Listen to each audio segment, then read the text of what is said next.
Hi everyone, kamusta po kayong lahat? Sa magandang araw po sa inyong lahat. Maraming salamat po sa lahat na nagpabook ng reading.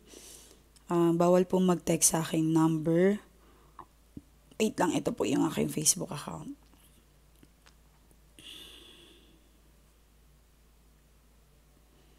Okay? Dito lang po kayo mag-message sa Messenger. Sa Messenger lang po. Anything na problema nyo sa love and money, gusto nyo magpa-align ng anything, kung gusto nyo ng guidance, like person nyo na spell or something, hindi nyo ma-explain ano nangyayari, hindi nyo alam, so better to magpa-reading po kayo para ma-check nyo po talaga yan and para makakatulong po sa inyo na hindi kayo mag-overthink para matapos na yan. Okay, for the year 2025, better po talaga na magpa-check din po kayo. Okay? Para mag-guide po kayo. Anyway, checking energies tayo sa inyong person. Tingnan natin. Kamusta na siya?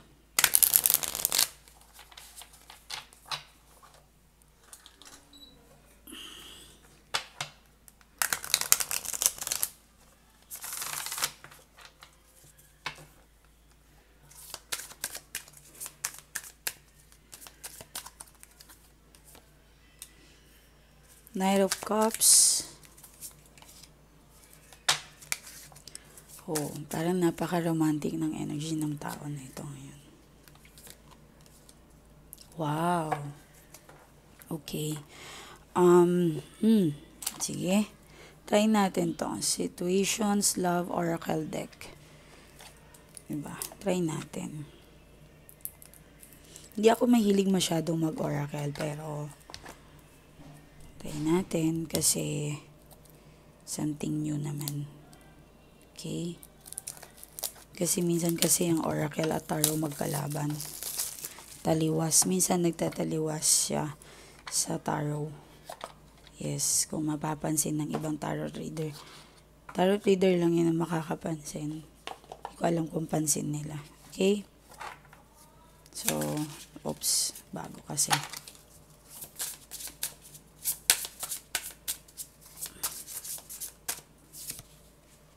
Coffee cup. Wow.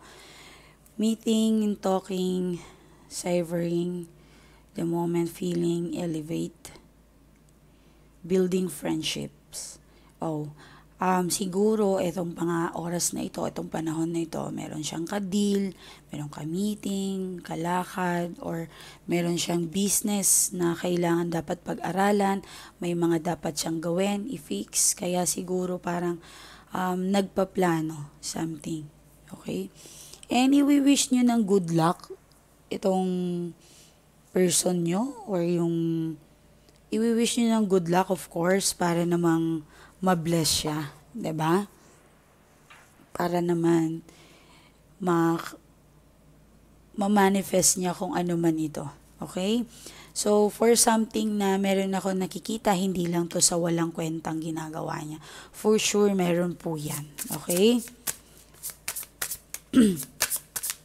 So, expressing love, message of love, tama ba? Expressing love, message of love, thinking of you, informing you. Okay, so, unexpected call, if ever.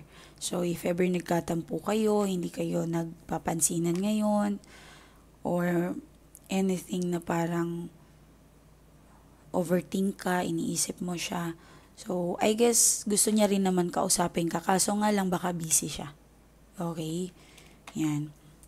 Knight of Cups, the word, Nine of Wands, Four of Wands, and the Lovers. Well, actually, itong energies na ito, akala mo talagang hindi siya worth it para sa'yo. Yun yung parang iniisip mo. Kasi minsan, you've done a lot things para ma-survive yung relasyon na yan. Sobra. Ang dami mong pinagdadaanan, ang dami mong sinacrifice dyan sa person na yan. So, meron ako nasi-sense dito, I'm done, I'm tired. Diba? Para umiyak. I-align nyo siguro yung chakra ninyo. Take your time to manifest or um, healing, magkaroon kayo ng sarili nyong healing, kapayapaan para sa puso mo. So, every time na mag rituals tayo ng water dito, i-align nyo muna yung sarili nyo. Forgive who those na nagkaroon sa inyo ng kasalanan. Patawarin nyo sila, at sana yung totoong pagpapatawad para maano talaga kayo ng universe, ma-align yung manifestations ninyo, kung ano man yan. Okay? Don't lose hope always. Even napakahirap na ng situations. Okay? So, like for example, gusto ko maging mayaman. Hindi ganun kadaling maging mayaman. Hindi ganun kadaling, kung alam nyo lang, ang mga mayayaman, ang daming problema. The more na you are blessed, the more na marami kang responsibility. Yes, pansinin ninyo. Pag ang daming blessings na dumadating sa inyo, marami ka ding responsibility naglalabasan. Does that how God tinetest niya tayo? Paano ba tayo mag-handle ng blessings na ibinibigay niya sa atin? So, ganun din yan sa taong pinadaan niya sa atin or pinarating or binigyan niya tayo ng taong nagmamahal sa atin. Paano mo siya aalagaan? Paano mo binigay? Paano? For sure, some of you, meron kayong dinasal sa Diyos na someone who could accept you, na someone na magmamahal sa iyo ng forever. Tatanda ka ng may kasama, diba? Then amazing na miracle na answer prayer ka, binigyan ka ni Lord ng someone na nagmamahal sa iyo. Binigyan ka ng Diyos na para maging masaya ka. Then how to handle it? Paano mo i-handle kapag nandyan na? So some of you nawawala ng idea, pag meron na kayong person over control, napakaselosa, mga walang kwentang bagay, maliit na bagay pinapalaki. So doon nag-uumpisa po talaga yan eh. So, I know some of you meron magsasabi, Ma'am, yung attitude ko naman is toward kung paano niya ako itrato. So, nandun na tayo. I know na nagkaganyan ka dahil din naman sa kanya. But if talagang nagkaroon kayo ng patient, nagkaroon kayo ng kalawakan sa pag-uunawa sa isa't isa, or siya yung uunawain mo, kasi kailangan mo ng love. Ayaw mo kasi mag-isa, 'di ba? Ayaw mo, I know you deserve more. Deserve mong mahalin, deserve mong i-treat na like a queen, like a king, kung lalaki ka man. Deserve mo lahat 'yan. But ang punto ko lang kasi, if si God or yung Diyos natin magbigay sa atin ng person, or nandyan na yan, nakita mo yung the one mo, yung hindi nyo kasi kailangan laging palakihin yung issue. Okay? Always na mag-forgive, magpatawad, kalimutan din yung mga nakaraan. Kasi hindi makakapagbigay sa inyo ng magandang benefits yung pag-aaway lagi. Every day, single day na parang iniisip mo, lagi siyang magkakamali. Lagi siyang may babae. Kung lalaki ka, lagi siyang may lalaki. Parang napaka-toxic. So, ibig sabihin, namamanifest mo yung negative. So, through you, magkakaroon talaga ng mali. So, parang I know something na tataas yung kilay sa inyo. Parang, Ma'am, wala naman po akong ginagawang masama. I don't think so. Wala naman po akong ginagawa. Siya po yung kusang sakit niya na, meron po talagang mga lalaki na symphomaniac, sex addict,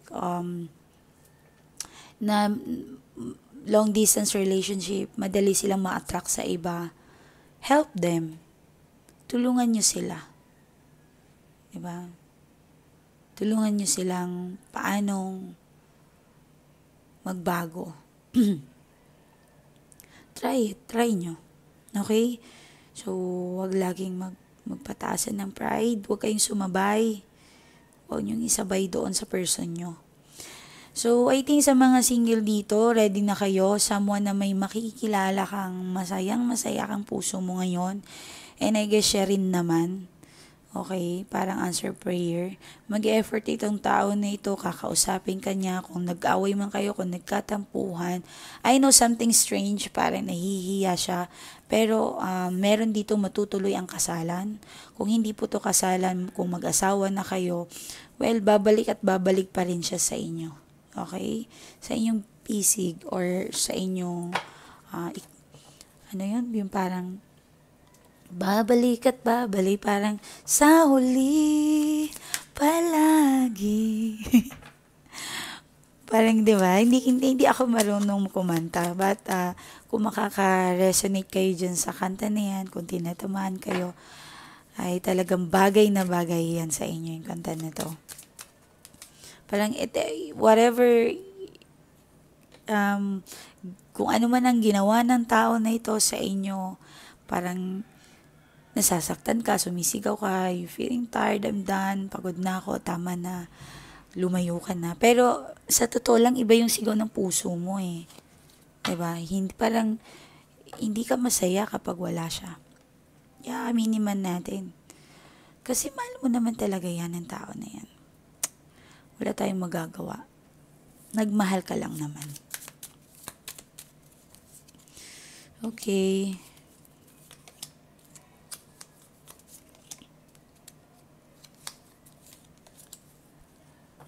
Okay. So, I guess yung iba sa inyo may pag-away sa financial. Meron nagka-conflict. Mga loans bayarin na kailangan dapat gawin, kailangan dapat lakarin, kailangan, alam mo yun. Marami siyang iniisip, hindi lang ikaw. Okay? So, some of you, I know na parang breadwinner ng family, mas lalo talaga yun, napakahirap ng... Okay, sorry. Napakahirap po talaga ng ganun na pag breadwinner tayo. Okay, so someone stalking, minamasdan ka niya. Actually, some of you, yung person yun, nag-aantay po ng tawag mo. Yes, nag-aantay siya ng update sa'yo.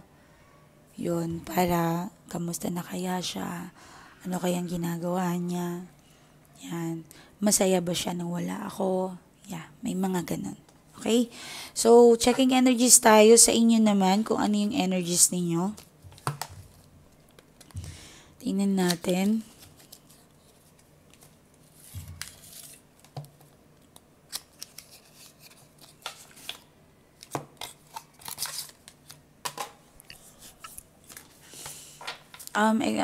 Para lang sa lahat, huwag kayong masyadong showy sa mga tao ngayon kasi napaka-busy ng mga tao ngayon, November and December to January.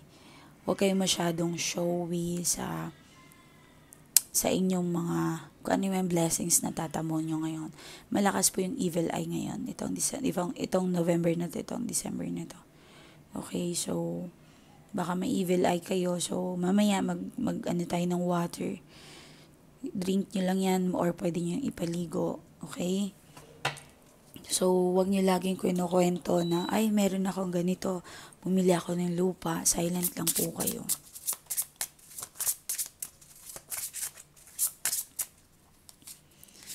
Okay. Wow. Okay. Compassions. I think you need someone na parang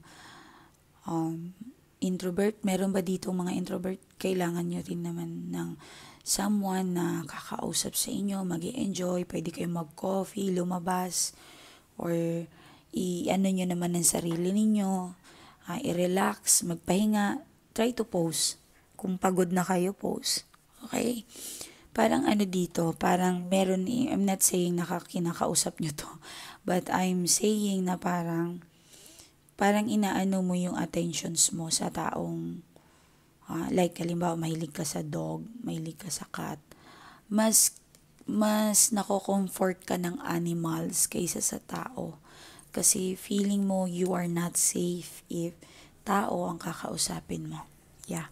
Well, shout out sa mga walang kausap dyan. Pwede kayo magpa-reading. Kung ayaw nyo ng, syempre, alam nyo naman yung mga tao, husgahan kayo. So, try nyo magpa-redeem para para maintindihan ninyo kung ano yung sarili ninyo. Okay? So, treasure.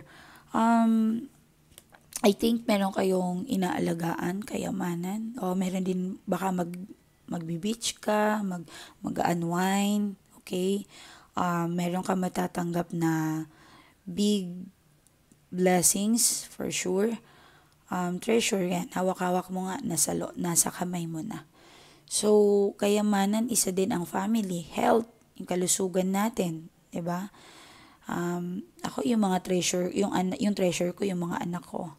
Okay, so ano ba yung feeling mo na, ano ba yung treasure ninyo para sa inyo? Ako, my treasures is yung mga anak ko. So, take care of it, kung ano man yan, kung you're so blessed, kung alam mo lang. Okay? Nasa palm mo na siya, oh. Yan. Tingnan natin yung, bakit parang may malungkot dito? May nakita ako, parang lumakad yung person nyo doon sa places na pinupuntahan nyo.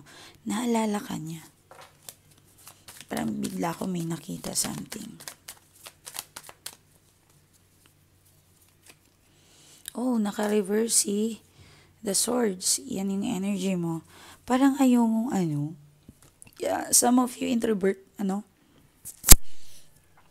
parang ayaw mong magsisilabas, stay at home. Nakakalabas ka lang kasi may trabaho. Yes. And but some of you, meron ditong stalking. Meron stalking.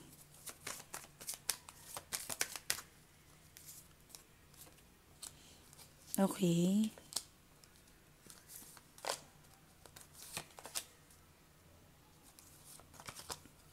Iwasan nyo yung magpapahiram kayo ng pera ngayon na, or sasama ka sa paluwagan, sasama ka sa, baka may mga paluwagan dyan hindi pa nakakatanggap ng kanilang sahod. So, be careful kasi someone parang tinitricks ka. Okay. Meron din ako nakikita dito na magsisinungaling sa'yo. Possible, halimbawa, kailangan namin ng tulong, wala kaming ganito, yan, anything. So, be careful. So, meron ka rin makikilalang tao or something na sumama ka sa akin, meron tayong racket, yung mga ganon. So, be careful. Lagi nyong i-protect yung sarili nyo ngayon kasi ito yung lumabas. So, kapag mainit ang ulo or meron kayong nakaharap, iwasan nyo na today or this week today. Kung kailan man ito narinig mo, iwasan nyo na kasi maring may makakaaway ka. Okay? So, i-welcome natin yung 2025, no hates. Walang kaaway, walang di ba? Napaka-toxic. Yan. Anyway, yung mga dummy account, yung mga fake account, yung mga walang profile, no identity, wag na kayong mag-message sa amin. Hindi namin kailangan yun Please, we do not trust na sa mga fake account. Alam nyo, walang magtitiwala sa inyo if nagtatago ka sa kanyang paraan. Diba? Alam naman natin yan. Meron po kasing ganito. Wala kaming pakialam sa rason ninyo. Wala kaming pakialam. If gusto nyo talaga ng tulong, maging totoo ka. Diba? Meron dito, alam mo yung gustong-gusto kong tulungan, yung mga taong marunong makiusap. Ang sarap tumulong ng mga ganon. Kasi alata sa kanila mabubuti ang puso nila. Yes, yung marunong makiusap, magalang magsalita. Naku, yun talagang gusto ko talaga yung tinutulungan. Totoo yan. Pinagpupuyatan ko talaga yan. Yes, okay lang. So, yan yung energies mo. Try to avoid someone if punta tayo dito, may gagawin tayo. Tapos, for example, nag-grocery kayo sabay. Ay, wala akong pera. Pwede bang pahiram? Oh my God. That's red flag for being sa friendship na ganyan na sitwasyon. Red flag po yun. Okay, so Knight of Cups and Two of Pentacles and Knight of Wands. Meron ako nakikita dito na parang may tao kang makikilala. Meron kang taong makikilala. I know this is negative but meron din naman positive. Meron kang makikilala magbibigay sa'yo ng prosperity. Pwede yan love, pwede yan bagong boss. Baka dyan ka nayayaman. Yan. Paano mo malalaman na swerte ang amo mo? Okay. If nag-apply ka sa trabaho, nagtanggap ka, halimbawa, parang nabe-benefits mo yung sarili mo. Halimbawa, dati hindi ka makabili ng budget, meal, sabihin na natin, tuwing lunch, hindi ka makakapag Jollibee. Sample lang po yun. Ngayon, dito sa bagong amo mo, nakakain mo yung mga masasarap. And nakakapag-ipon ka.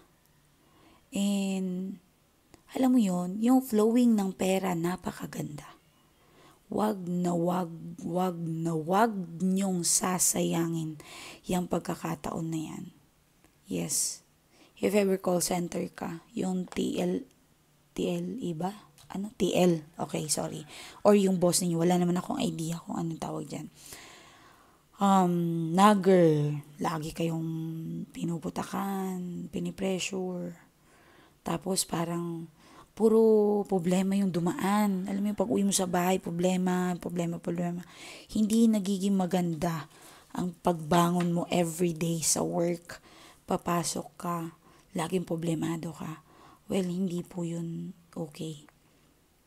Yes, yun lang naman na idea ko. If gusto nyo, salamat. Well, kung sumasahod naman kayo ng malaki, tapos yung boss ninyo toxic, i-endure nyo na lang yan. Yung kaingayan, ang hirap, i-endure nyo. Kasi may blessings eh. Mataas ang sahod, pero masungit na amo, pero may pera. Meaning, it's blessing pa rin. Ang ibig ko sabihin, masama na yung amo mo, tapos puro problemang dumadating sa inyo. Be careful that. Pwede naman kayo mag-apply sa iba. Okay? Yan. Yung parang hindi ka binibless talaga. Yan. Pero kapag naranasan mo, sa amo ko lang to naranasan, sa amo ko lang to, sa kanya lang to, yung like, ay nakaipon ako, nakabili ako ng alahas dahil sa amo ko. Yung mga ganon, yan. Yes. Halimbawa, caregiver ka naman, marami kang clients. So, ibig sabihin, yung trabaho na yan, diyan ka lang talaga. Diyan ka mag-grow. Okay? Pero parang kung puro problema ang dumarating sa inyo, sa problema na yan, ay sa trabaho na yan, think twice. Okay? So, financially, tingnan natin. You're earning good naman. Meron ditong, I think, makakatanggap ka ng magandang balita. Kasi nagtabi si Knight of Wands and King of Wands. So, it's a good news. Kung ano man yan. Okay? Matutuwa ka. Meron kang hindi inaasahan, may makukuha. Siguro, halimbawa, December ngayon, may magpa-Christmas party. Yan. May ma-Christmas party. Meron kayong kumbaga, makukuha. Yan.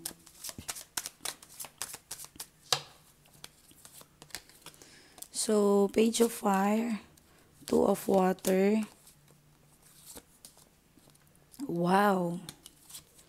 Ang ganda. Ayan, oh. Uy, wag to, ha. Some of you, hindi nyo nakikita na bless kayo. Masama to. Wag. Every morning, thank you, Lord. Alhamdulillah sa lahat. Nagising ako. Ginigising ako ni Lord. Nakakahinga ako. I am healthy. Yung mga anak ko, napaka-okay. Safe silang lahat. May trabaho ako. Always po tayong magpapasalamat sa itaas pagkagising natin. Diba? Ayusin natin yung kama, yung kwarto. Yan. Inhale, exhale. Yan. Ayusin talaga natin yung parang gigising ka ng, okay. Today is another day. Today is a blessing day. Yan. I am a money magnet. Yan. Yan lagi ang sinasabi nyo dapat. Then, yung water natin, gawin nyo po yun. Okay? Pero maganda naman yung Pero some of you, meron talaga dito mga single na magiging blessed ka. Wow. Okay yung love star nyo ngayon. Puro love. Okay? So, kumuha kayo ng wait lang. Water muna. Okay ng water. Tingnan natin. Yan, dasalan natin yan.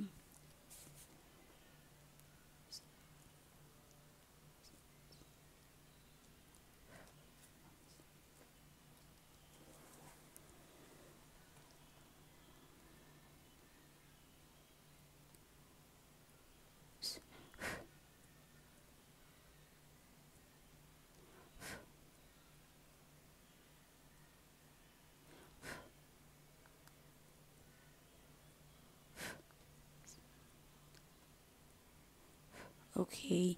So, tingnan natin. Balisahin natin ang inyong person.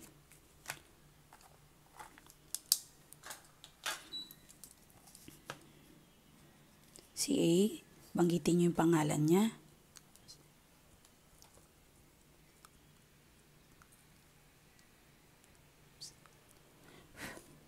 B,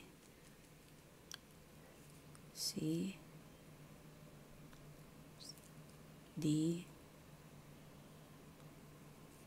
E,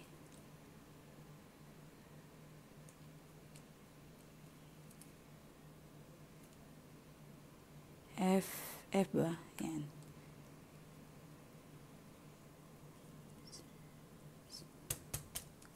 G, H, I, J, K, L, M, N, O, P, Q, R, S, T, U, V, W, X, Y, Z. Okay. So, I guess ito may spell. Parang may na-spell. So, ito.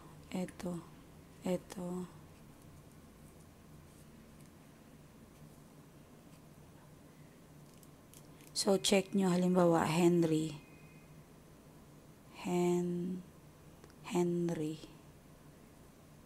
Ganyan, diba? So, if may, wala siyang A. So, may R. Pasok siya. Yan.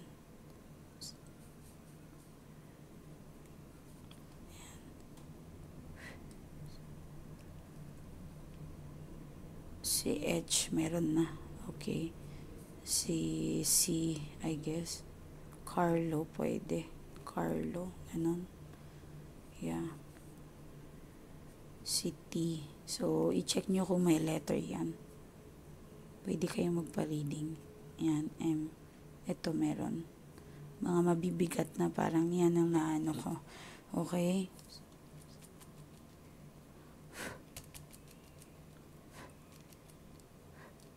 Bangitin yung pangalan niya. Okay, habang dinadasalan ko.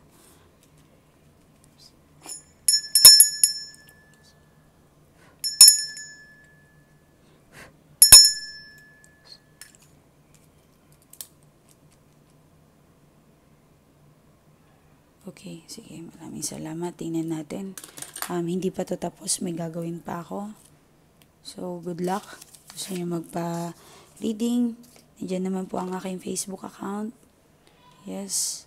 Message nyo lang po ako. Wala pong magme-message sa aking number. Messenger only. Okay? Magpasalamat tayo. Magbasa tayo ng mga nagpapasalamat. Ma'am, finally, naging masaya na po ako ngayon. Hindi ko po lubos akalain na may pag-asa pa ako. Marami akong ikukwento sa iyo, ma'am. Gusto kita personal na puntahan. Gusto kong sabihin sa iyo ang lahat-lahat ng nangyayari sa amin simula na nagpatulong ako sa iyo. Ano to? Meron namang mali yung typing. At good news ma'am, nag-propose na siya sa akin. After 8 years, finally ma'am, ikakasal na kami. Wow! Oh my God! Ang galing naman. Nakakatuwa. Well, congrats sa iyo, madam. Ngayon ko lang nabasa yung message mo. I'm so sorry, hindi kita na-replyan. At ang dami kasi talaga din ginagawa ng admin ko. Please, if mag-message kayo sa admin natin, be respectful. And sa admin talaga kayo dadaan bago sa akin. Okay? Ingat po kayo. Maraming salamat. Bye-bye.